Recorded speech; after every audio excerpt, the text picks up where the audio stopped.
నమస్తే, welcome to our channel. ఈరోజు మన recipe capsicum besan fry prepare చేస్తున్నాను. దీనికోసం అయితే ఒక పావు కేజీ క్యాప్సికమ్ తీసుకున్నాను.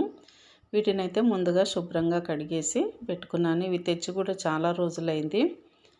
ఈరోజైతే వీటిని ఫ్రై ప్రిపేర్ చేస్తున్నాను. వీటిని తొడిమలు తీసేసి చక్కగా ముక్కలుగా కట్ చేసుకుందాం. లోపల గింజలు ఉంటాయి కదా, అవి తీసేసుకోవాలి. తీసుకుంటేనే బాగుంటుంది, లేకపోతే కొంచెం ఘాటుగా ఉంటుంది. దీనికోసం అయితే ఒకటి చిన్న టమాటో తీసుకున్నాను, కొంచెం పులుపు కోసం అంతే.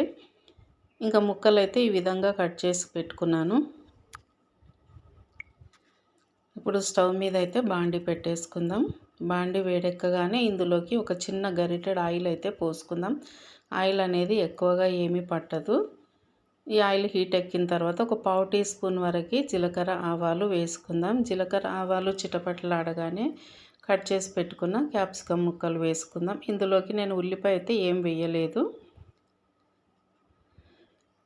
తర్వాత ఇందులోకి ఒక పావు టీ స్పూన్ వరకు పసుపు, అలాగే ఒక హాఫ్ టీ స్పూన్ వరకు అల్లం వెల్లుల్లి పేస్ట్ వేసుకొని మొత్తం ఇట్లా కలిపేసుకొని ఒకసారి ఇప్పుడు మంటనైతే లో ఫ్లేమ్లో పెట్టి ఒక 3-4 నిమిషాలు మగ్గనిద్దాం. ఇందులోకైతే ఇప్పుడు ఉప్పు వేసుకుందాం. ఉప్పు అయితే ఒక హాఫ్ టీ స్పూన్ వరకు వేసుకుందాం. ఇందులో పులుపు అనేది ఏమీ ఎక్కువ వేయటం లేదు కాబట్టి ఉప్పు తక్కువనే పడుతుంది. అలాగే కారం కూడా హాఫ్ టీ స్పూన్ వరకు మాత్రమే వేసాను. ఎక్కువ వేస్తే మరి ఎండాకాలం కారం ఎక్కువ అవుతుంది కదా, తినలేం కాబట్టి ఈ మాత్రం వేస్తే సరిపోతుంది. వేసిన తర్వాత రెండింటిని కలిపేసుకొని మరొక నిమిషం పాటు మగ్గనివ్వాలి.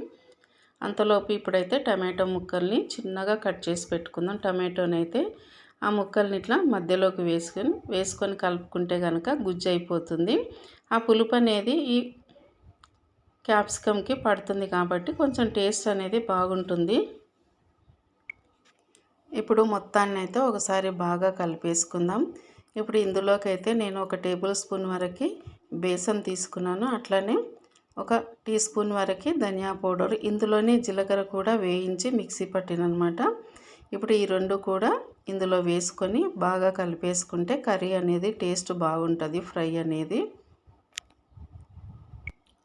బేసన్ వేసిన తర్వాత ఒక 2-3 నిమిషాలు మంటను లో ఫ్లేమ్లో పెట్టుకొని ఇట్లా ఫ్రై చేసుకోవాలి. పిండి అనేది కొంచెం వాసన అనేది వెళ్ళిపోతుంది కదా, టేస్ట్ అనేది అప్పుడు చాలా బాగుంటుంది.